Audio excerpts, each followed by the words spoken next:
Друзья мои, здравствуйте! Сегодняшний наш ролик мы начинаем от дома Маколея Калкина, точнее дома, в котором снимался «Один дома». Здесь были где-то грабители и люди, которые пытались их остановить. Маленький мальчик, который много лет назад привлек к себе всеобщее внимание в этом великолепном фильме, в котором, кстати, участвовал Дональд Трамп. Как вы помните, в том фильме Маколей Калкин был еще совсем маленький, а Дональд Трамп уже был большой. Сегодня Дональд Трамп президент, а Маколей Калкин даже не снимается в кино. Мир очень сильно изменился, но мы не об этом. Мы хотели рассказать вам о Сайбертраке, как он доехал 1400 километров до Чикаго. Поехали в новый выпуск!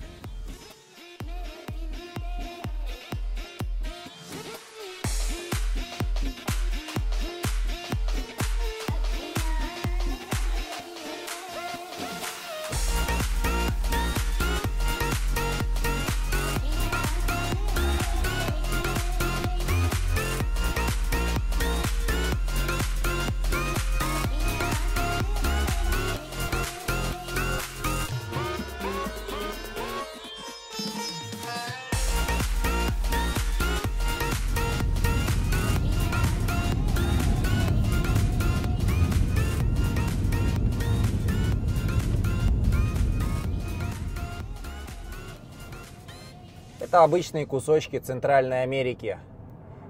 Если в Майами люди живут шикарно, то здесь дома стоят по 50-100 тысяч. Да, есть, конечно, у некоторых и большие денежные средства. Они, конечно, их вкладывают, строят что-то более интересное.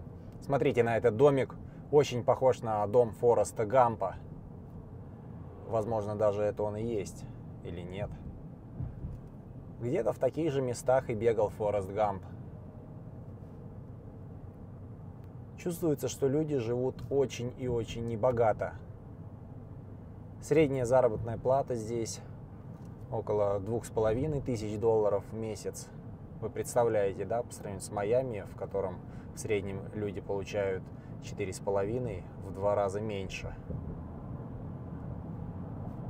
Но зато есть огромная река.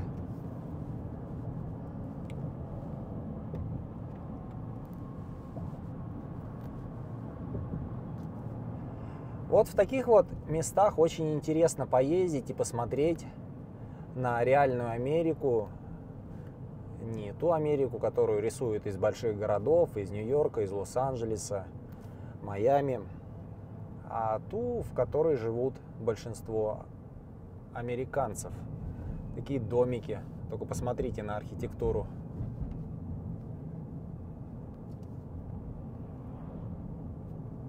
Елочки, все ухожено. Сейчас у нас 30, по-моему, да, 30 ноября 2024 года. Все покрылось желтой листвой. Везде флаги Соединенных Штатов.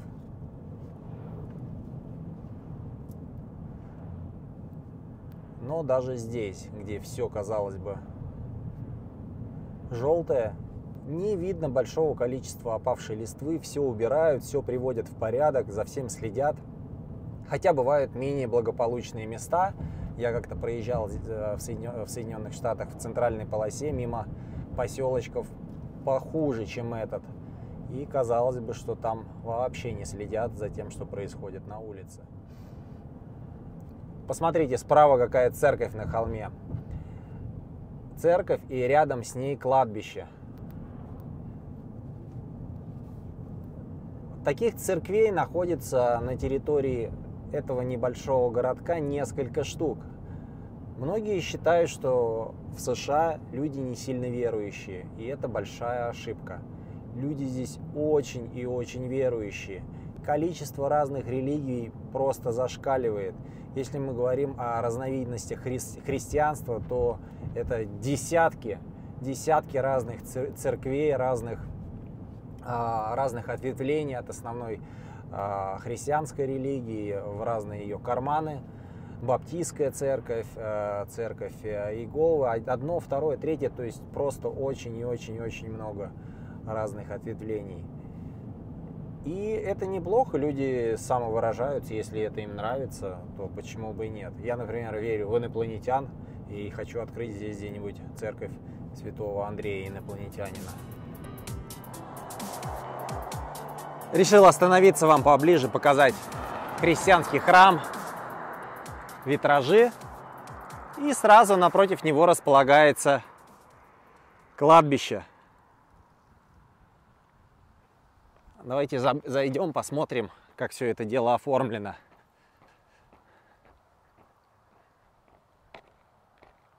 Очень красивое старое кладбище.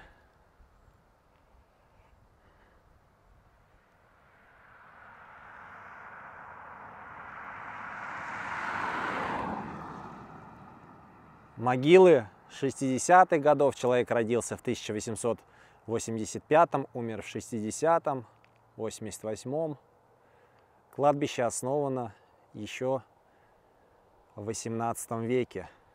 Очень интересно. Очень интересно. Сейчас вижу какую-то старую могилу.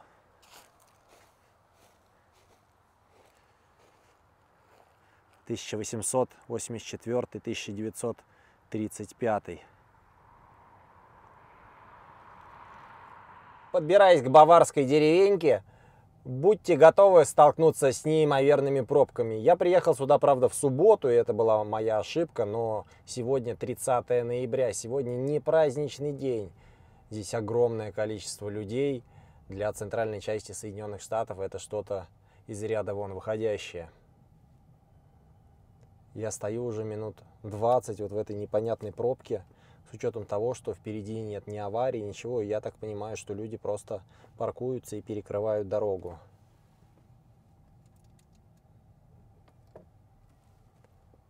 И здесь есть даже какой-то альпийский гольф на альпийских лугах.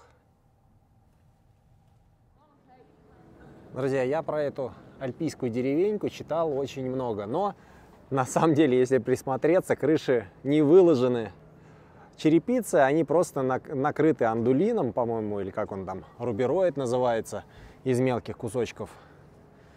Рубероиды такие, пластинки. Специалисты-строители, я думаю, подскажут. Но все равно красиво. Единственное, с чем вы сталкиваетесь здесь при любых раскладах, так это с толпами народа. Припарковаться просто невозможно. Я нашел какой-то частный паркинг. Они все, наверное, ребята экономят, пытаются найти парковку за 3-5 долларов. Я запарковался за 10. Вот такая огромная очередь. Я отстоял час 10. Здесь проводится Октоберфест. Жарят сосиски, сардельки. Баварский рай.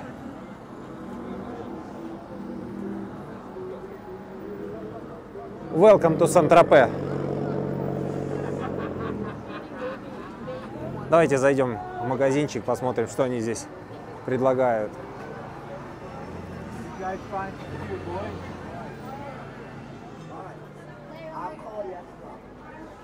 Ой, сколько такой гадости разной я нахожу в юнитах и выбрасываю в больших объемах сумками, рюкзаками.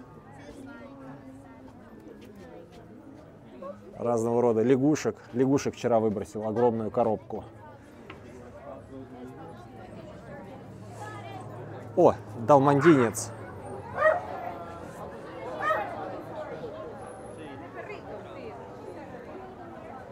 Очень много испаноговорящих людей. Очень много вообще в целом людей. Смотрите, смотрите на эту реку. Реку из посетителей. Да, я, конечно, был наивен. Я думаю, ну, в деревню посредине штата Джорджия навряд ли кто-то приедет. Не тут-то было. Сюда приехали все. Ребята, сейчас подберу заведение и покажу вам колбаски, покажу вам пиво, покажу вам баварские танцы. Шучу, конечно. Я не особо сильный танцор. И в плане Баварии, смотрите, олень. Олень прилетел, и Санта вместе с ним. Санта единственный грустный. Надо, наверное, было выпить стаканчик, чтобы повеселее немножечко быть. А здесь, представляете, взяли, поиздевались над животными, убили их и сделали из них шкуры. Я, конечно, эту всю историю не поддерживаю. убийство животных ради развлечения. Мозг придуман человеку не для того, чтобы взять, изготовить винтовку и убить слона или тигра, а для того, чтобы что-то создавать и оберегать. Красивые какие деревья.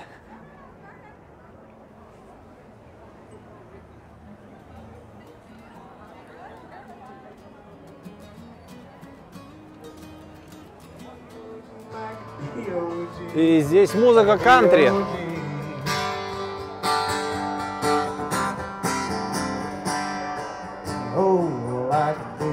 Класс.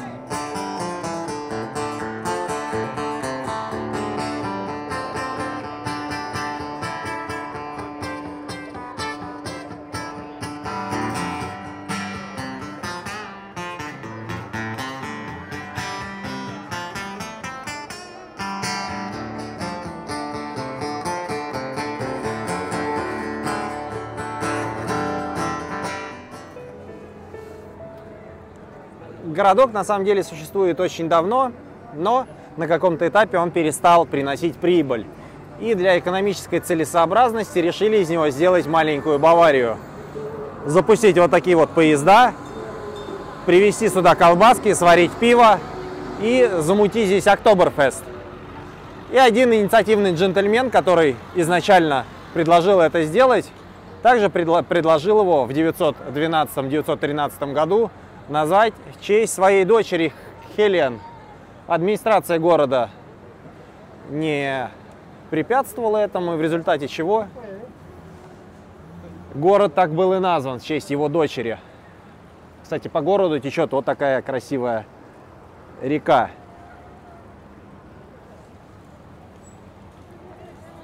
Если вы сюда приезжаете, еще раз хотел бы вас попросить, делайте это, наверное, в будние дни. Тогда больше вероятность, что вы, во-первых, припаркуетесь и меньше потеряете времени на пробки при въезде в город, да и по нему, по самому. Я сейчас не нашел даже свободного места в кафе и ресторанах, чтобы просто присесть. Везде брони, аппоинтменты. Хотя хотелось бы, конечно, скушать хотя бы кусочек маленькой колбаски, потому что я не ел со вчерашнего дня, как выехал из Майами. Так вот, привлекая сюда туристов, этот маленький городок, он стал рентабельным.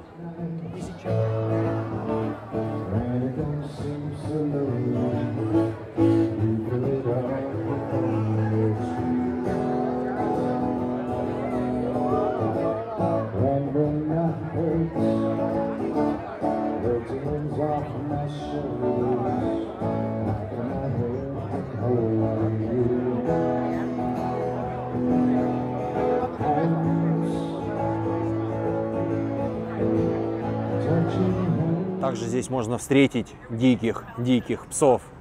Только посмотрите на этого красавчика. Здравствуй, здравствуй, друг. Как твои дела?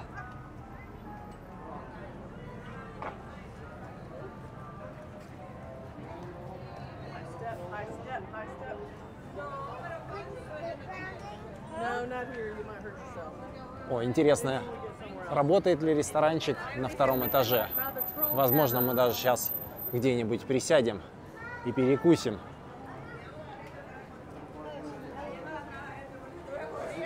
Где-то здесь. Посмотрим на этот город сверху. Находится он в холмах, практически в горах. Здесь, кстати, нередко бывает снег. Сейчас температура около 2 градусов тепла.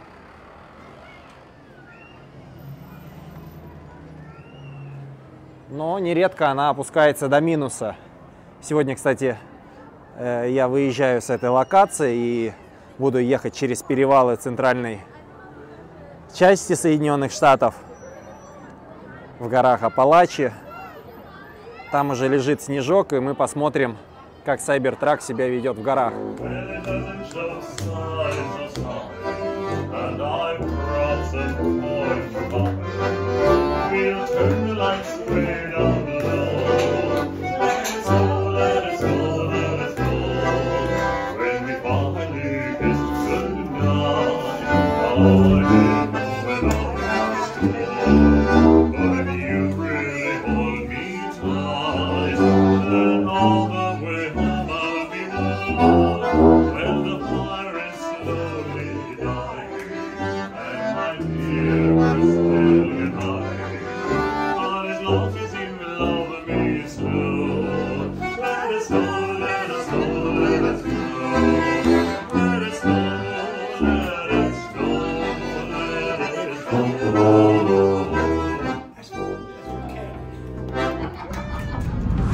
хотел вам показать немножко обзорность ночью. Обзорность ночью, освещение полосы великолепное. Да, есть нарекания в каких-то других вещах, в зарядке, с смыванием лобового стекла, но в плане обзорности и освещения ночью просто великолепно. Все сделано как надо. Вы не слепите встречный автотранспорт и в то же время полностью понимаете ситуацию на дороге. А вот и пошел первый снег. Мы еще не доехали до Чикаго. На улице густая ночь.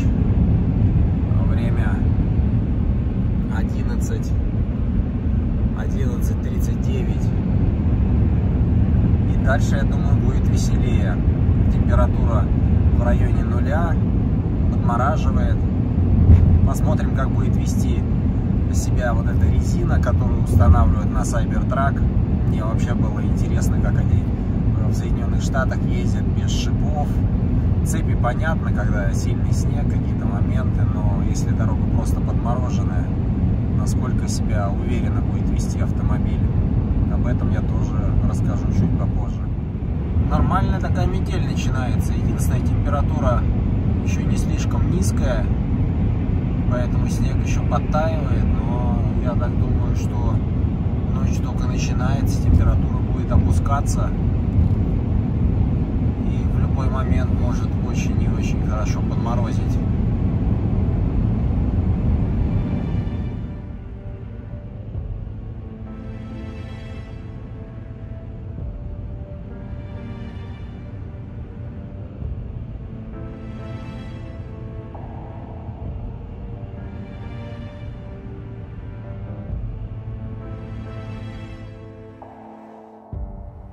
Подъехал заправляться на Теслу. Я до сих пор не знаю, почему Тесла не бьет током, когда на улице вот такая вот гадкая погода. Трассу подмораживает, Cybertruck занесло. Какая проблема? Здесь, как я подозреваю, нету омывателей фар. Основные фары светят вот здесь, вот снизу. Вот, и видно уже, что они подмораживаются. Если вся эта история сейчас замерзнет, то я останусь без света. Это, конечно, печально. Ладно, давайте заправляться. Заправляемся мы вот таким вот образом. Раз. И сюда мы втыкаем вот эту штуку. 2.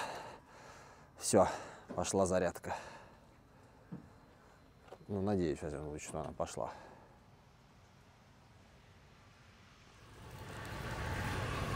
Ребята, чтобы у меня не разорвало бачок, я не знаю, какая здесь жидкость залита. Я заехал на заправочку. Здесь у нас двигателя, как вы знаете, нет, но емкость для омывателя есть. И теперь нам нужно ее залить.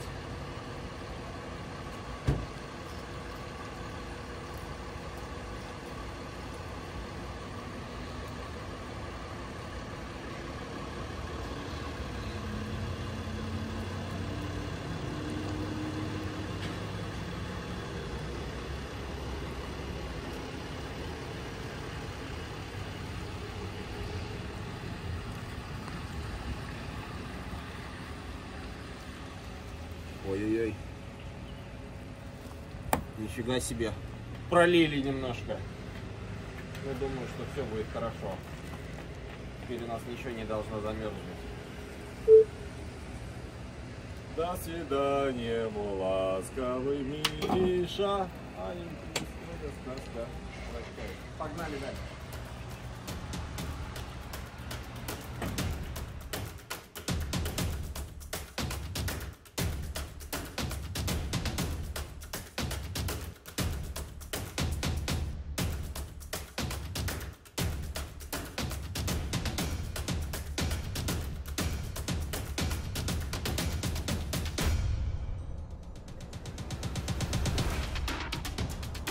Испытания в холодную погоду более-менее проходят успешно. Есть маленький нюанс. Вот, это просто подсветочка, а вот здесь вот фары основные. И если они начинают подмораживаться, свет не такой хороший, как изначально на машине. Я не хочу сказать, что вы слепнете, но вполне возможно, если будет сильный снегопад, если вот эту вот створку забьет снегом, то видеть вы будете очень и очень мало. И это проблема. Это проблема Сайбертрака.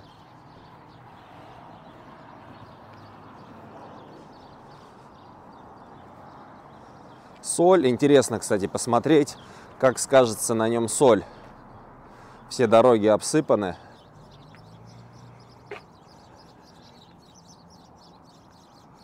Ну и проблема с дворником. С дворником то, что я вам говорил. Я не знаю, вот видно, нет. Стекло неравномерно прочищается полосками такими. Решение с одним большим дворником было, конечно, я думаю, не совсем оптимальным. Ну единственное, что они по-другому не смогли реализовать такое большое стекло.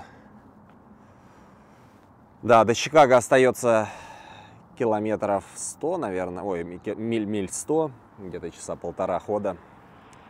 Но нужно будет заехать сейчас на заправочку. Еще немножечко залить сюда электроэнергии. Подъезжаем к городу Чикаго, наш благословенный рай гангстеров и бутлегеров. Как вы помните, Чикаго стал знаменитым в период во времена сухого закона, когда здесь неплохо продавали алкогольную продукцию.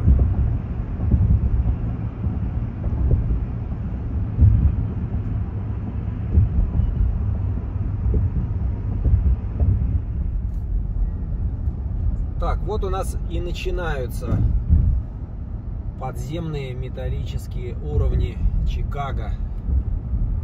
Весь город располагается вот в таких вот. Мы сейчас, правда, внутрь не будем ехать, мы уходим направо, но город сам вот из таких вот уровней под зданиями из металлических балок.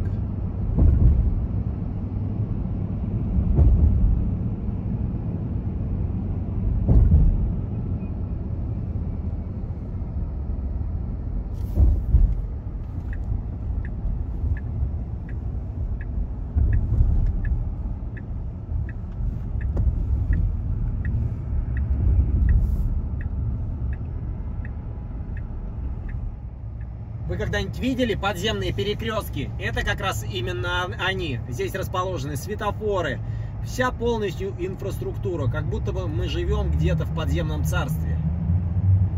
Только посмотрите на эти огромные балки, которые нас окружают. Над нами десятки тонн стали и бетона. Стоят дома, площади, парки. Интересно, все это надежно или через какой-то момент из-за коррозии все это может немножечко покоситься, непонятно.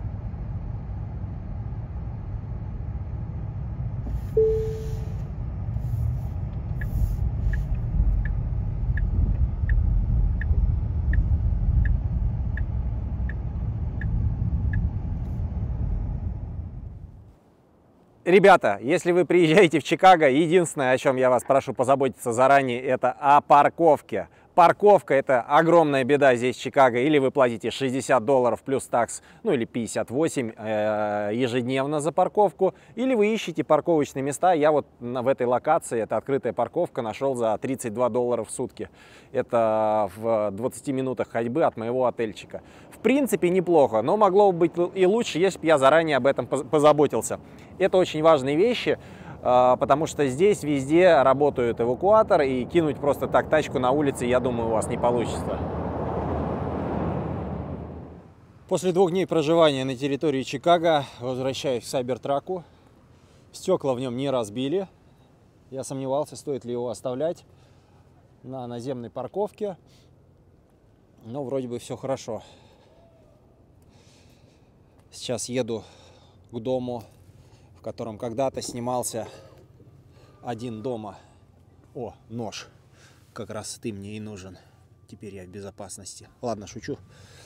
Здесь не совсем убрано. Сейчас надо будет прибраться и двигаться в сторону домика, где снимался «Один дома». Так, теперь нам нужно как-то прогреть автомобиль. Как это сделать? Мы нажимаем сюда. Нажимаем сюда, у нас включился здесь подогрев, нам нужно прибавить здесь температуру, здесь Прибавить вентилятор. Заряд 59%. Вчера я уходил, заряд был 62%. У машины съела за 1,5 суток, получается, сейчас я вам скажу, 3%. Но это вполне. В первые сутки эксплуатации в Майами, когда я его забрал, оставил в холодную ночь, на улице было 15, по-моему, градусов, 14, и съела 12%. Сейчас аккумулятор вроде бы как адаптировался. И все бы ничего. Но, как вы помните... кстати, вот такие вот следы остаются от кожи на руках, везде на поверхностях. Периодически я их протираю, но на этих поверхностях постоянно будет вот такая вот история. То есть пассажир садится, с той стороны тоже следы остаются, и с этой стороны все это дело остается. Ладно, поехали. Двигаемся по небольшому городку в штате Иллинойс, Уиннетка. В этом городе как раз и снимался знаменитый фильм «Один дома».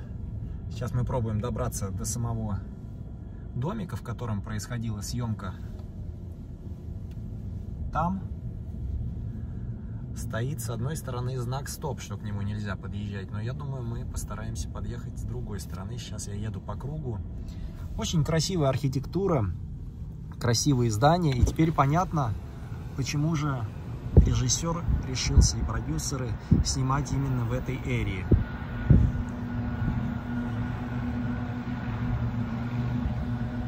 Старенькие здания, кирпичные. Видел много церквей. Сейчас будем проезжать, я вам покажу еще. Здесь где-то по левую руку от нас и располагается как раз этот дом.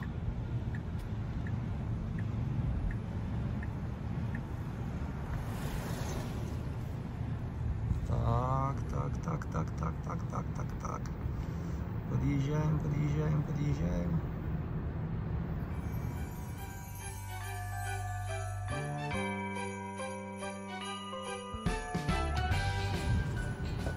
Вот он-то. Вот он. Тот самый дом, в котором снимался «Один дома». Сейчас я выйду. Посмотрим, что там интересного на улице. И покажу, как себя чувствует Cybertruck. На самом деле до Чикаго не 1200, а 1400 миль, которые мы проехали за 9 заправок.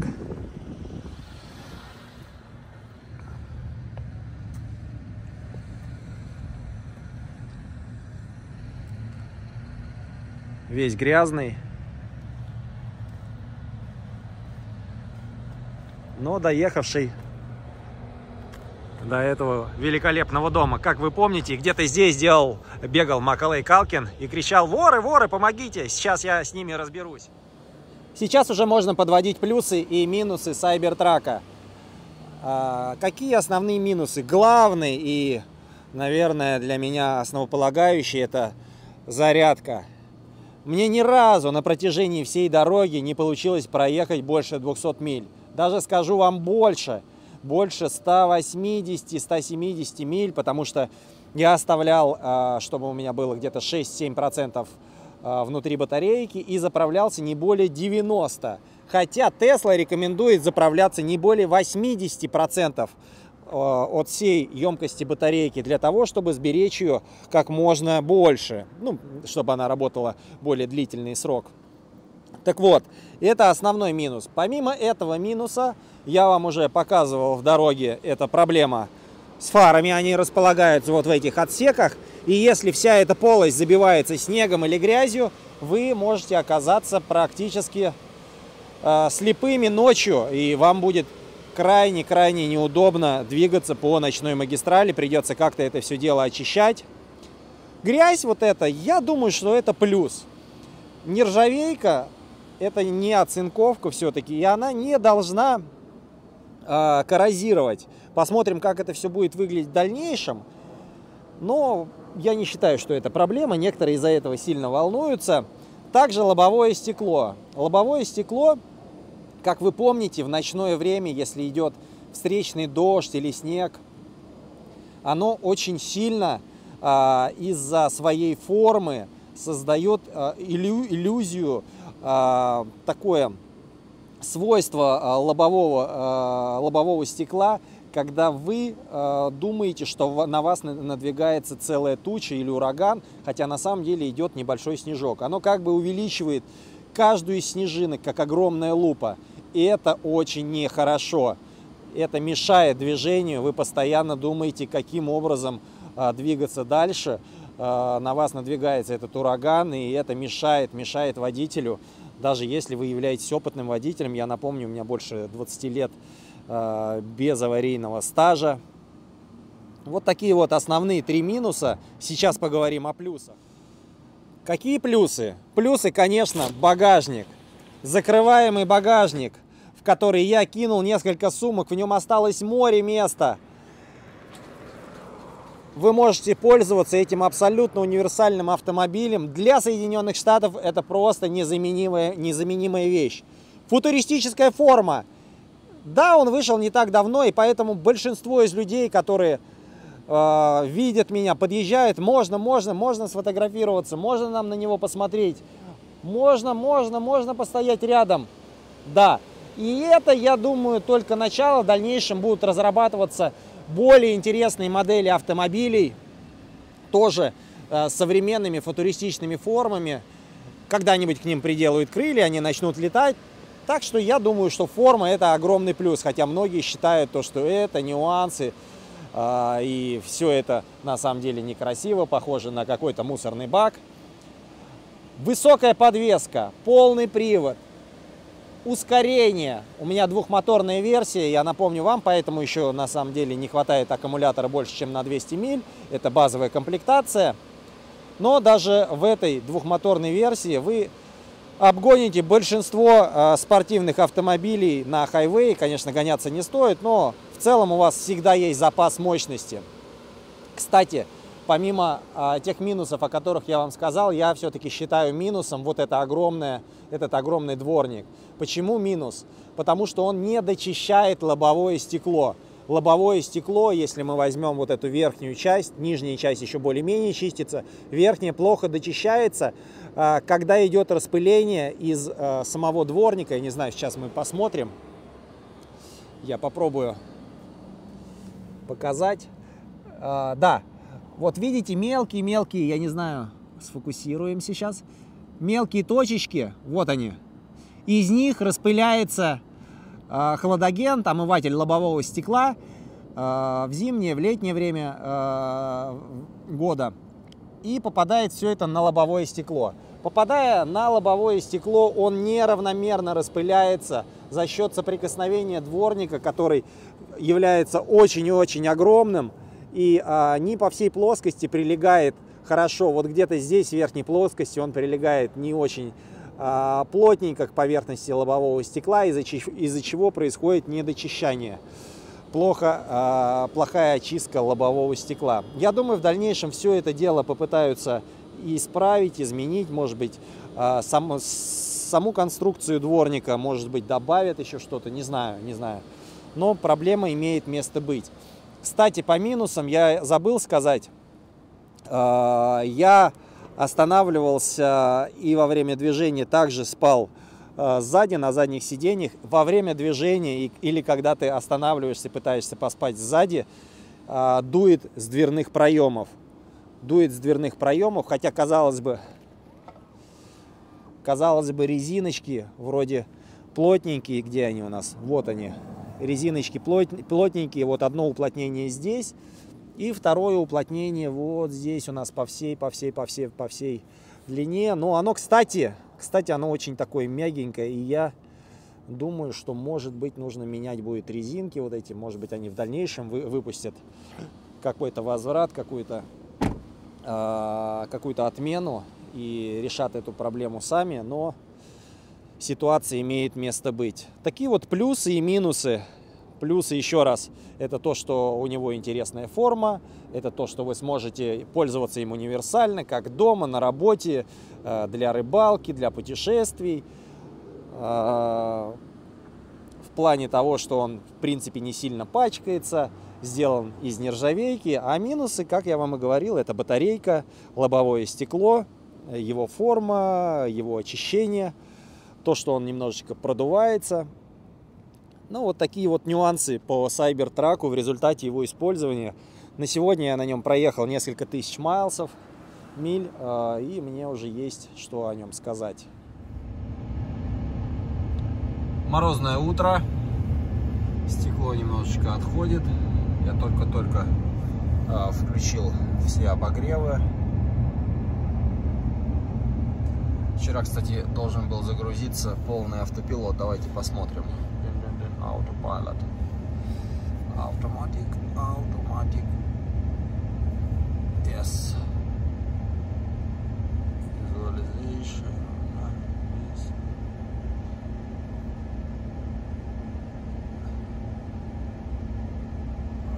Окей, хорошо, вроде бы полный. Здесь по настроечкам надо будет.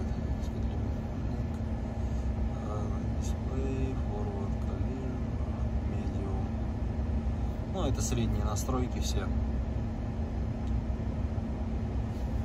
Попробуем, как это все будет выглядеть.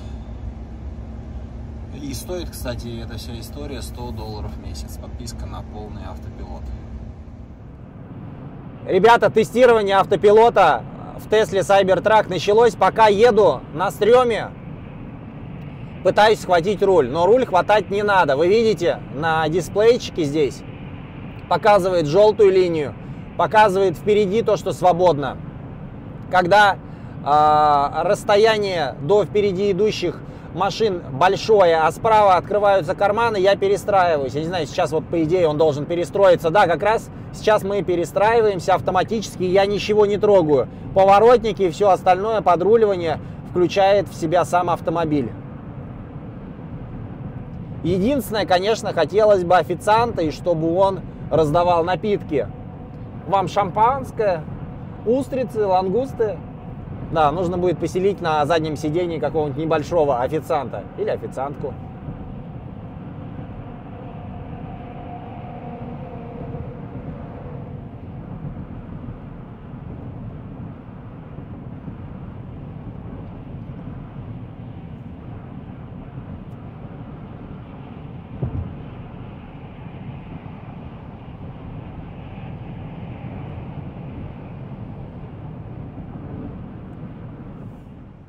Подбираюсь к Майами, осталось буквально 30 минут. Дорога моя заняла из Чикаго в Майами 28 часов, представляете, 28 часов. В свое время я ездил эту же дорогу часов за 19-20 на Porsche Cayenne. Но здесь немножко ситуация другая, вам придется заправляться. Я не останавливался просто так ни на минуту. Все свое время я тратил в те промежутки времени, когда заправлялся Cybertruck. Если вы едете куда-то на дальняк, то в данном конкретном случае это 1400 миль. 1400 миль я потратил, минимальное, что у меня получилось, это 8 заправок. 8 заправок. Когда я ехал в Чикаго, я заезжал еще в один маленький городок, и мне пришлось заправиться дополнительно одну заправку. Было 9 заправок. Здесь сейчас 8 заправок. Каждая из заправок 45-50 минут. Вот и считайте, сколько времени дополнительно вы потеряете. Есть, конечно, небольшие плюсы. Получается так, что вы отдыхаете, вы можете пойти покушать, но, понимаете ли, покушать один раз, покушать 2 раза – это одно дело. Но покушать 7-8 раз – это не вариант. И в данном конкретном случае я, конечно, приношу это к огромным плюсам Cybertruck. Если мы говорим о том, чтобы поставить в багажник дополнительную батарейку или взять трехмоторную версию, еще как-то туда-сюда, но в целом вариант нормальный, это когда вы берете трехмоторную версию, она будет $130 тысяч стоить, и ставите туда еще дополнительную батарейку. Вся эта история обойдется все вместе вам 140-145 тысяч долларов, и тогда на этой машинке можно будет проезжать в районе 350-400 миль, и в этом варианте уже было бы неплохо. А так на Cybertruck, который проезжает не более 200 миль, у меня не было ни одной пробежки на полной зарядке аккумулятора более 200 миль. Среднее это 168, 175, потому что разряжать его полностью нельзя, и также заряжать его не рекомендуется полностью. я заряжал его максимально на 88, на 89%, в результате чего я проезжал 170 миль максимум. Это очень и очень мало. На Porsche Cayenne, когда я путешествовал по территории Соединенных Штатов, он у меня ехал 400-500 миль на одной заправке, представляете? В 3 раза больше, чем вот эта вот пушистая серебристая машинка сзади меня. Да, надеюсь, что они будут с этим работать, возможно, сделают какие-то прошивочки, что-то оптимизируют. У меня одна из прошивок уже закачана, это, как я вам показывал, автопилот. Но автопилот тоже там есть свои сложности. Когда я начал убирать руки с руля, автопилот отключился. Когда я приехал на парковку, у меня было оповещение. Еще 4 раза вы уберете руки с руля, и ваш автопилот отключится навсегда. Ну, я не знаю, это, наверное, не автопилот, это что-то непонятное. Потому что автопилот должен являться автопилотом, он должен отключать водителя, позволять ему расслабляться. А здесь какое расслабление? 2 руки на штурвальной колонке, на руле. Не знаю, не вижу в этом вообще смысла. Отключил автопилот, езжу с обычным адаптивным круиз-контролем. Друзья мои, около этого дома в предместье Чикаго мы заканчиваем наш сегодняшний выпуск. Я думаю, вам понравилось. Если есть какие-то вопросы, вы их обязательно задавайте. Мой тест-драйв по Cybertruck еще не закончился. Я его не так давно купил, поэтому я думаю, мы поедем еще в какие-то интересные места, возможно, на западное побережье Соединенных Штатов Америки. И здесь, около дома, где где-то гуляет один дома, мы закончим наше маленькое путешествие. Я желаю всем как можно больше здоровья, путешествий и до новых встреч.